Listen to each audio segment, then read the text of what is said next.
Selamat datang saudara-saudari. Hari ini kita mau mendengar Yesaya babak ke-6. Allah memanggil Yesaya untuk menjadi nabi. Ya. Yesaya sudah pun menurut perintah Tuhan. Tetapi kami boleh tengok dalam babak ke-6 Allah memanggil Yesaya untuk menjadi nabi. Mari kita mendengarnya. Pada tahun Raja Usia mangkat, aku nampak Tuhan. Dia bersemayan di atas taktanya yang tinggi dan mulia. Kelepek jubahnya memenuhi seluruh rumah Tuhan. Makhluk-makhluk yang bernyala seperti api berdiri di sekelilingnya. Setiap makhluk mempunyai 6 sayap. Tiap-tiap makhluk itu menggunakan 2 sayap untuk menutup muka, 2 sayap lagi untuk menutup tubuh, dan 2 lagi untuk terbang. Makhluk-makhluk itu berseru satu sama lain. Suci, suci, suci. Sucilah Tuhan yang Maha Kuasa. Bumi penuh dengan hadirat-Nya yang mulia. Amin.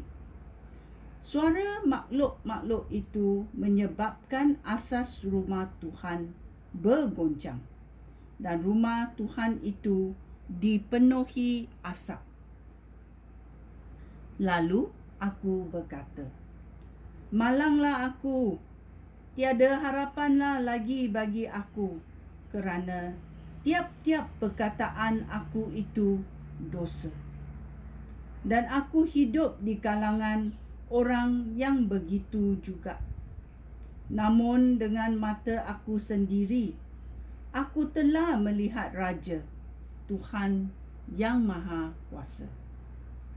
Kemudian, salah satu makhluk itu terbang turun kepada aku, membawa bara yang diambilnya dari mezbah dengan sepit. Dia menyentuh bibir aku dengan bara itu sambil berkata, bara ini telah menyentuh bibir kamu. Oleh itu, kesalahan kamu sudah dihapuskan, dan dosa kamu pun sudah diampunkan. Kemudian aku mendengar Tuhan berfirman, siapakah yang akan aku utus? Siapa akan menjadi utusan kita?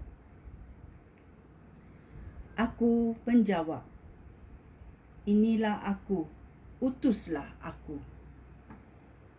Lalu dia menyuruh aku memberikan perkabaran kepada umat. Kamu akan terus mendengar, tetapi tidak mengerti. Kamu akan terus memperhatikan, tetapi tidak tahu apa yang berlaku. Kemudian dia berfirman kepada aku, tumpukanlah fikiran umat ini.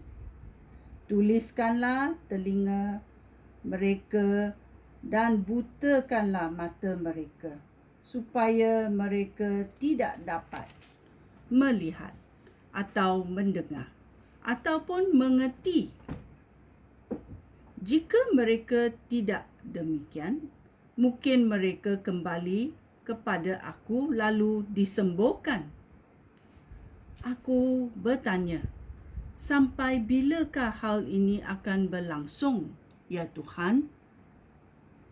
Dia menjawab, sehingga kota-kota runtuh dan musuh tanpa penghuni, rumah-rumah tidak didiami lagi, dan tanah menjadi kosong serta tandus.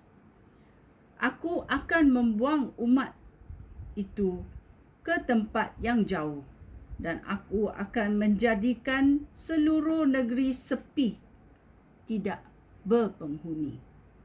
Bahkan jika ada seorang antara 10 yang masih tertinggal di negeri itu, dia juga akan dibinasakan. Dia akan menjadi seperti tunggul pokok ok yang telah ditebang. Tunggul itu melambangkan permulaan yang baru bagi umat Allah.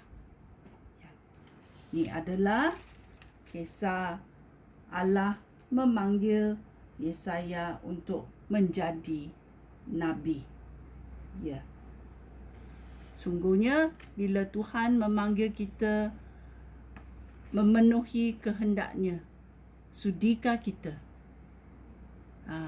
Ada lagu itu yang banyak bertanya, Here I am, Lord, it is I, Lord, I have heard you calling in the night, I will go, Lord, if you lead me,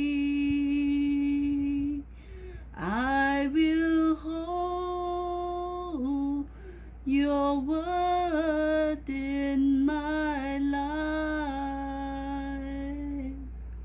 Ya, sudikah kita pergi menurut perintah Tuhan? Ya, sekian. Terima kasih. Shalom.